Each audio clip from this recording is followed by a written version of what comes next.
Bonjour et merci de nous rejoindre sur Alta Frequenza en ce lundi. Nouvelle semaine. Bonjour David. Bonjour Frédéric. Lisa, bonjour. Bonjour. Sébastien. Bonjour à tous. Et nous avons encore invité Anne Notcher. Bonjour. Anne.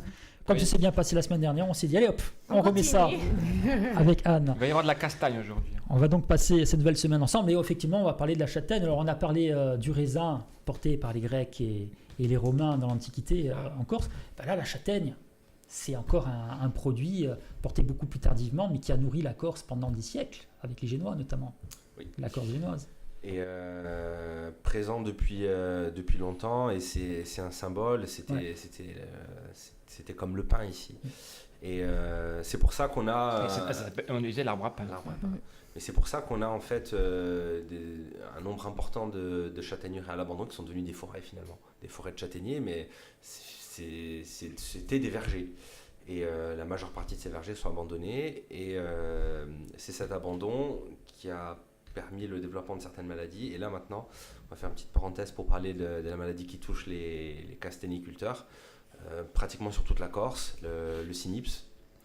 Je sais que par exemple dans mon coin, sur la région de Taverne, là, les producteurs cette année vont faire quasiment zéro, pratiquement aucune châtaigne, parce qu'ils sont la maladie commence à se développer, puis au fil des années elle se développe de plus en plus jusqu'à ce que la production s'arrête complètement. C'est un insecte qui pique les feuilles, il y a une gale qui se développe, donc l'arbre n'a plus de feuilles, ça ressemble à un cerisier avec plein de petits points rouges. Ça a frappé très très durement le secteur. Et les premiers lâchers d'auxiliaires qu'ils ont fait pour lutter contre cette maladie commencent à porter leurs fruits, mais c'est en Haute-Corse, il me semble. Et chez nous, on est en plein dedans, là, dans la vallée de la Gravonne. Dans la Gravonne, ouais. Tu te rappelles, Lisa, on a fait un reportage chez Jérôme Pierre-Louis, il nous expliquait qu'il faisait des lâchers de Torémus. Ouais. Mais pour endiguer la maladie, tu te rappelles qu'il nous disait que pour endiguer la maladie, c'était 7 ans avant de revenir à 80% de production. C'est énorme. Et donc ils vont remonter petit à petit, mais ils ne savent pas à quel rythme.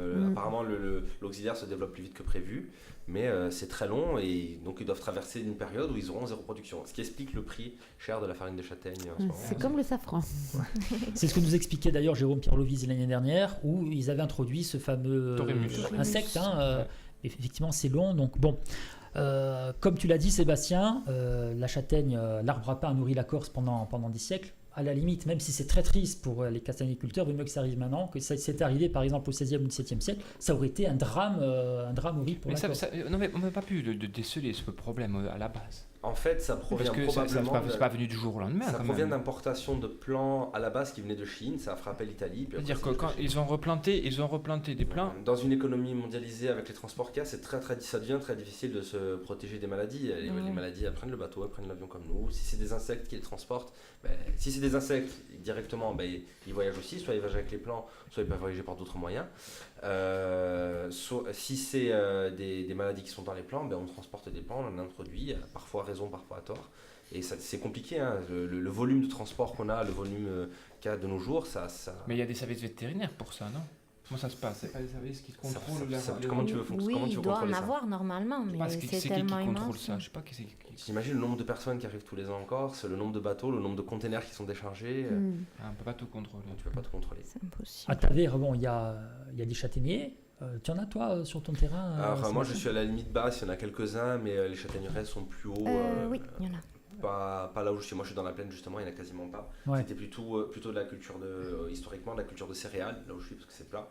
Et un peu d'arboriculture sur les pentes, mais c'est plus haut à flanc de montagne, il y a des châtaigneraies. Justement, celle d'un apiculteur, d'un de mes amis qui s'appelle Jacques Laurent, qui est aussi qui est apiculteur et castaigniculteur. Et de qualité, mais le pauvre, cette année, voilà, il a dit cette année je suis quasiment à zéro. Alors dans la cuisine, la châtaigne, David. Tu peux décliner tout ce que tu veux là, avec la châtaigne. Moi, je fais un foie gras à la châtaigne avec un biscuit à la châtaigne en dessous. On fait un insert entre les deux parties du foie gras, qui peut être un confit de châtaigne ou une petite gelée de châtaigne sur le dessus. Donc, on peut faire tout ce que l'on veut. Bien sûr, en pâtisserie, avec toutes les farines, les gâteaux, les cakes. Tout ce qui est génoise, tout ce qui est mousse. Mousse à châtaigne, on en trouve beaucoup maintenant dans les restaurants aussi. Ouais, on peut tout faire, même un coulant à la châtaigne, avec, on en parlait des agrumes la semaine dernière, un coulant à la châtaigne, genre coulant au chocolat que l'on trouve dans tous les restaurants maintenant. On peut le faire à la noisette ou à la châtaigne avec des zestes râpés de clémentine ou d'agrumes. C'est très facile à faire. Qu'est-ce qu'on peut faire encore avec la châtaigne? Moi, je fais un filet mignon de porc avec une sauce girole et châtaigne. Voilà. Et je fais aussi un beurre de châtaigne. Je vous donne tous mes secrets en fait. Hein. Non mais attendez les gars. Tu peux prendre ta retraite. Ah ouais, non mais attends, c'est pas possible. Donc on fait un beurre de châtaigne pour agrémenter un poisson ou une viande. Alors c'est très facile. On prend autant de beurre que de châtaigne, donc des châtaignes qui sont naturelles, donc qui ont été pochées. Hein. On vient les mettre en brisure. On mélange tout ça, on met ça sur un film alimentaire que l'on roule, on le congèle. Ça fait comme on appelle un beurre maître d'hôtel, mais c'est dérivé, c'est un beurre dérivé. On fait un beurre de châtaigne que l'on vient placer une fois que votre poisson il est cuit, que votre viande elle est cuite, ce que vous soit cuit. Vous venez le placer sur le four, les frites là. Nous on appelle une salamandre, ceux qui en professionnel.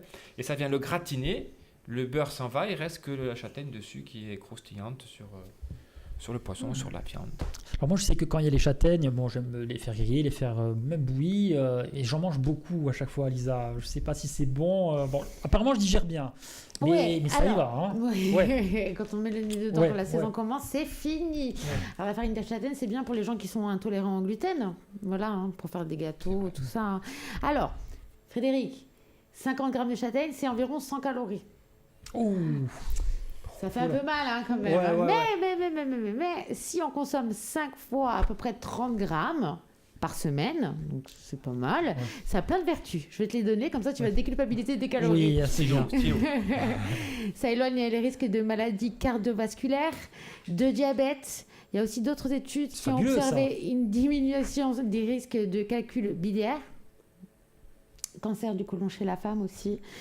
Voilà, et c'est super riche en manganèse, phosphore, cuivre, fer, vitamine B1, B2, B6, folate et vitamine C. Donc, me voilà soulagé. Bon. Alors là, je vais en rajouter un petit peu, une couche, la confiture de châtaigne. Je ne sais pas si tu en fais, toi, Anne. Non. C'est une tuerie, la confiture de châtaigne. Oui, on a une dizaine d'arbres. Bon, maintenant, on ramasse presque plus, mais... Tu feras de la confiture, Frédéric. Ah oui. C'est terrible. Alors, il paraît que c'est très, excuse-moi l'expression, mais chiant à faire. Parce qu'il faut éplucher les châtaignes. Oui. C'est chaud, il faut mettre des sparadraps au bout des doigts. C'est vrai, je ne sais pas si tu sais... Non, moi, je n'en fais pas, mais je sais que... C'est un peu, voilà. Vu mes cousins faire, c'est long. C'est quoi la différence entre la châtaigne et le marron? Alors, il y a une confusion qui est faite souvent. Il y a un arbre qui s'appelle le marronnier d'Inde qui fait des espèces de bogues durs, verts. Il y en a chez nous. Oui, il y en a. Je pense que c'est un arbre ornemental puisque le fruit est toxique. Ensuite, il y a certaines variétés de châtaignes qui n'ont pas cette division. Quand vous ouvrez quand vous ouvrez le fruit à l'intérieur, des fois c'est divisé en deux en fait. Il y a une espèce de peau à l'intérieur. Et il y a des variétés qui n'ont pas cette peau en fait. Et ça, c'est les marrons qui sont entiers. Voilà. Et ceux-là, ils sont comestibles. Et oui, ceux-là, ils sont comestibles. Mais c'est une variété de... Parce qu'on dit qu'à Ibiza, par exemple, c'est plus le marron. Parce qu'ils ont planté cette variété-là. Je sais qu'il y en a quelques-uns à Bocognan aussi qui avaient été plantés. Et c'est une variété spécifique qui donne des fruits entiers, pas divisés en deux. Parce que le marron glacé, par exemple, ça se fait pas avec une châtaigne. Si, c'est une châtaigne. Mais c'est ce que je t'ai expliqué. C'est une variété de châtaigne qui donne des marrons. Bon. Ben voilà. Mais on va développer ça parce que je suis pas très sûr. Allez, on se quitte. On se donne rendez-vous demain, même endroit, même heure, pour poursuivre notre semaine. À demain. À demain. Bonjour les amis, j'espère que vous allez bien. Bonjour David. Bonjour Lisa, bonjour. Bonjour Sébastien. Salut. Et notre invité depuis quelques jours maintenant, Anne Notcher. Bonjour. On la garde. On la garde. Je reste. Alors, on a parlé de la châtaigne hier, donc vraiment quelque chose de très noustral, et on dira, on l'a dit, l'arbre à pain qui a nourri la Corse et les Corses pendant des siècles. On va parler aujourd'hui d'un fruit qui est beaucoup moins, je dirais... mais même pas du tout, je pense, exploité chez nous, hein, parce qu'on va parler de l'ananas. Donc là, on est vraiment dans l'exotisme. Donc, qui c'est qui a choisi cette thématique? C'est Sébastien. On a fait j'ai besoin parfois de m'évader d'exotisme. Ouais. Parce que passer de la châtaigne à l'ananas, là, c'est... Demain, c'est la banane. Restez connectés, demain, c'est la banane. À Taverne, ils font des bananes. Alors, bon, Sébastien, on t'écoute. Pourquoi avoir choisi l'ananas aujourd'hui? C'était on va dire que c'était un petit délire parce que justement on était resté sur des produits qui est vraiment très, très spécifiques chez nous. On a fini par la châtaigne et je me suis dit on va essayer de s'évader un petit peu. Et on va casser un mythe. Ça va être très compliqué de faire pousser de l'ananas chez nous parce qu'il ne faut pas descendre en dessous de 10 degrés. Et donc c'est quasiment impossible. Ouais, c'est quasiment impossible. Dans les années qui viennent, voilà. peut-être sur le littoral. Il faut y penser avec le réchauffement climatique. Non, parce qu'on en avait parlé avec un ami aussi qui est un peu dans le même courant que moi. On avait dit, je vais essayer sous serre. Bon, ce serait compliqué, hein, il faut une température moyenne de 18 degrés. 18. Ouais, C'est compliqué. Et c'est long parce que... Dans une serre, c'est grand. Je crois que c'est 18 mois. C'est grand, l'arbre de l'ananas, non? C'est pas un arbre, c'est une plante. Et comment on appelle ça? Alors, la nom de colle. plante. Merci, la colle. Tu l'as eu. Attends, je vais te le trouver. L'ananas, on va appeler ça l'ananas.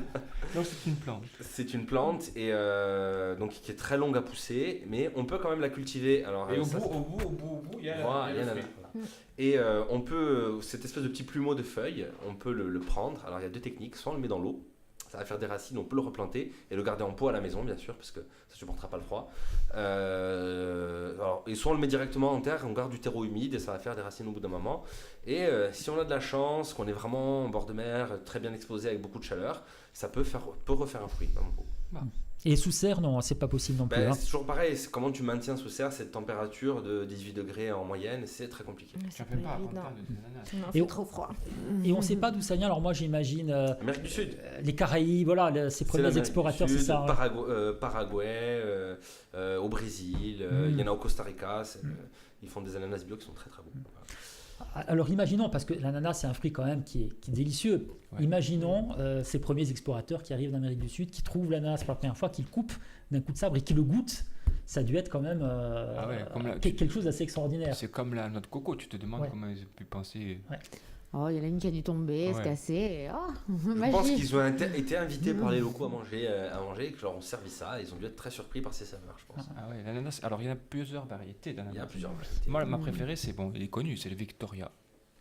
Ananas Victoria, qui est un petit ananas. Plus petit, mais qui est très sucré. C'est pas celui-là qui est cultivé au Costa Rica. Peut-être bien, je peux pas. C'est très sucré. Je voudrais pas dire de bêtises. Déjà que j'en dis pas mal. Et là, c'est très très bon ananas Victoria, surtout rôti au miel.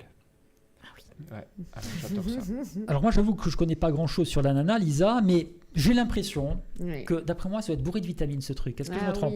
Oui. Mais comme le pamplemousse, lors des régimes on disait qu'il brûlait les graisses. Ah oui, moi c'est faux toujours, on le répète, aucun aliment ne brûle les graisses. C'est un mythe. Mais il est détoxifiant. Grâce à ses propriétés diurétiques, l'ananas aide notre organisme à éliminer le surplus de liquide, à éviter la rétention d'eau, tout en se débarrassant des toxines qui polluent un petit peu notre corps. Donc super. Il est peu calorique quand même, donc on peut le consommer. Il régule le transit intestinal, il favorise la bonne digestion, l'ananas. Oui, c'est parce que c'est vrai qu'il serait fibreux en fait. Exactement. Bon, l'idée c'est de le consommer quand même au plus vite, au moment où on le coupe, parce qu'après il perd ses vertus. Il noircit après. Il noircit vite. Alors c'est vrai que des fois tu tombes sur une série d'ananas, tu sont verts, tu te demandes pourquoi ils les ont ramassés. Et des fois tu tombes sur une série qui est hyper mûre, il faudrait presque en faire du jus pour pouvoir l'utiliser, parce que comme ça en frais c'est pas très agréable. Alors est-ce que c'est un fruit l'ananas? Là, c'est une Allez, ça y est, la réponse est dans la question. Fruit composé. D'après ce que j'ai compris, un fruit composé serait plutôt un amas de fleurs. Un amas de fleurs. Alors moi j'adore mélanger, parce qu'on parlait du safran, ananas, safran. Oui, ça va bien ça. Tu pourrais nous faire une confiture, ananas, safran. Quand j'arriverai à faire pousser les ananas. Mais lui, il sait aussi qu'on en trouve des bio. Alors, faut aller au Costa Rica et ramener. Allez, moi ça me dit. Je sais pas si vous savez. On fait une émission délocalisée. Oui, on va demander un budget à la direction. On part juste une semaine. Pas longtemps. Alors j'ai l'impression que quand on le coupe pour le déguster, il faut le mettre dans du papier aluminium justement pour éviter qu'il noircisse trop vite. Est-ce que c'est efficace? Pas de papier aluminium. Il faut pas. Pas de papier aluminium. C'est pas bon. Non. Oh purée. Non. J'ai toujours fait ça. Donc il faut pas. Mais il faut éviter le papier d'aluminium. Comme le plastique. Tu le jettes, tu t'en débarrasses. D'accord. Non, si tu... Alors, et comment on fait pour éviter qu'il noircisse trop vite alors? On le mange. Il faut le manger. Ou tu peux le citronner peut-être. Mais l'oxydation. L'oxydation. Ouais. Mais au mieux, si tu le finis pas, tu le presses. Si le soir tu manges, voilà, avec d'autres fruits. Tu en achètes des petits et tu manges tout d'un coup. Alors je vais te dire, une fois que tu as enlevé toute la peau, que tu as enlevé les clous, que tu as enlevé le cœur, il n'y a plus trop grand chose à manger. Mais... Et toi, tu l'utilises l'ananas, David, dans ta cuisine? Alors moi, l'ananas, c'est un truc que j'adore. Je fais une tarte à l'ananas citron vert, genre tarte ananas meringuée. Mais je ne la fais pas au citron, je la fais à l'ananas. Alors on fait un crémeux à base de fruits, donc de l'ananas, du jus de fruits d'ananas, et on vient agrémenter d'agrumes juste râpés, et on fait une tarte meringuée comme ça, avec une meringue italienne. Mais on fait aussi un filet de porc ou un filet de canard avec une sauce à l'ananas qui est très très bonne. Qu'est-ce qu'on peut faire? On peut faire des sorbets. On peut faire, qu'est-ce qu'on peut faire aussi? On peut faire plein de choses avec l'ananas. On peut faire un granité, comme j'ai expliqué en début de la semaine dernière, il me semble. Oui. Hein? On peut faire une mousse à l'ananas. Voilà. J'ai jamais goûté ça. Une mousse à l'ananas pour faire un entremets. Si on fait un gâteau d'anniversaire, par exemple, que l'on veut faire un gâteau un peu créole, on dira, donc on peut faire un biscuit citron. On peut faire une mousse ananas et avec un insert à l'intérieur coco. Voilà, on reste dans le côté un peu exotique. Et ça peut être sympa. On peut faire des ananas confits. Hein, donc on prend l'ananas, on le coupe en petits morceaux. Mais par contre, il faut beaucoup de sucre. Hein. Il faut autant de sucre que de valeur d'ananas. Et on fait un confit d'ananas que l'on fait cuire comme une confiture, mais la cuisson ne sera pas la même. Et on va pectiner un petit peu notre préparation pour que ça vienne figer. Et on peut faire nos fonds de tarte. On peut faire tous nos inserts de gâteau. Et on peut faire aussi des pâtes de fruits. Oui. Alors moi j'adore les pâtes de fruits au moment de Noël. Les pâtes de fruits à l'ananas. C'est très très bon. Ben voilà quelques idées donc pour déguster ce fruit. C'est un fruit, Sébastien. Bon. Oui, on va dire que c'est un fruit. Arrête de vous embêter. Bon, on va se quitter demain. On va continuer dans l'exotisme puisqu'on va parler de la banane. C'est très bon la banane pour la santé, Lisa. Ouais, bien sûr. À consommer le matin. On verra demain. On va pas tout dire. Donc on se donne rendez-vous demain, même endroit, même heure. À demain. Bonjour les amis, bonjour David. Bonjour, moi je suis triste. Sébastien. Salut. Lisa. Coucou. Et notre invitée Anne Nochir. Bonjour. Tu es triste, mon cher. Moi je croyais qu'on allait faire encore un jour et tu me dis que c'est Et demain c'est férié. Ah oui, bon, mais tu viendras faire l'émission tout seul. Moi je viens. Tu ouvriras le studio. On va terminer cette semaine de 4 jours puisqu'on était dans l'exotisme hier avec l'ananas, on va continuer avec la banane. La banane de Tavire. La banane de Tavire. Pas encore, mais bientôt. Ah, tu penses que ça pourrait être fait? Alors oui, parce que là, il y a des variétés. Il y a une variété, notamment, je ne me souviens plus le nom, mais qui pousse sur les contreforts de l'Himalaya, au Népal ou en Inde. On a voyagé cette semaine. Et du coup, résiste au climat froid et qui donne des petites bananes. On verra si elles sont bonnes ou pas. Mais, et tu vas le faire à Tavire? Ouais, je vais en planter, moi, j'ai envie d'essayer. Ouais. Alors déjà pour moi, je vais essayer 1 ou 2 pieds pour voir ce que ça donne. Et puis si ça donne, j'aurai mes petites bananes. D'accord, c'est fou ça, la banane de Tavire. Tu peux pas laisser Sébastien tout seul. Non, ça va. Peut-être que ça se marie bien avec le safran, la banane. Moi j'imagine bien mélange. Banane, safran, oui. Ça fonctionne. J'ai jamais essayé. Tu as déjà essayé? Oui. Avec le sirop de safran, moi je mets. Alors la banane, je pense que bon là encore. C'est un arbre, c'est une plante. Ouais. Et en fait, on en a encore ce qui pousse et qui donne des fruits. Alors je sais pas si ça arrivera à ma maturité. On m'a dit que oui, on m'a dit que non. J'irai vérifier cette année. Sur la route des Sanguinaires, déjà à l'hôtel Les Mouettes, ils ont un grand bananier qui fait des régimes et il les décroche. Je sais pas si ça arrive à maturer ou pas. Et puis il y en a vers la Chapelle des Grecs, je crois. Ah oui, c'est là, moi, que je disais, vers la Chapelle des Grecs, près du resto. Non, mais près du resto, j'ai jamais vu. Je vais aller voir après. Et il y a beaucoup de je sais qu'il y en a. C'est quand la banane? C'est quelle période? C'est à peu près maintenant, je crois. Mais il faut qu'il fasse très très chaud pendant très longtemps. Alors si on a des hivers qui se réchauffent, un peu comme celui de l'an dernier, peut-être qu'on pourra même cultiver les variétés qu'ils cultivent dans les îles. Mais il faut que la température ne descende pas trop froid, pas moins de 10 degrés l'hiver pour que ça tienne. Donc il faut qu'il fasse chaud quand même. Alors moi j'ai eu l'occasion d'aller aux îles Canaries. Aux îles Canaries, j'ai été dans des forêts de bananiers, parce que là-bas, la banane, c'est magnifique à voir, mais vraiment, à perte de vue, on voit des bananes, ça sent magnifiquement, et j'ai l'impression qu'ils cultivent vraiment, parce que là-bas, les températures changent quasiment pas entre l'été et l'hiver, on est dans un climat vraiment, il fait 21 degrés l'hiver et 24 l'été, et ils font de la banane. Et il y a quelque chose que j'adore, c'est la liqueur de banane. Je ne sais pas si vous avez déjà goûté. Je vous invite à goûter les liqueurs de banane. C'est très bon. Alors, la banane en Corse, très bientôt peut-être, y compris chez toi, Sébastien, à Tavire, tu pourras, parce qu'il y a l'altitude, donc il fait plus froid. Mais enfin, si ça pousse sur l'Himalaya, pourquoi pas à Tavire? Apparemment, cette souche-là qui pousse en Inde, À 1500 mètres d'altitude, elle résiste à des températures inférieures à moins 12 degrés. Ah ouais, bon.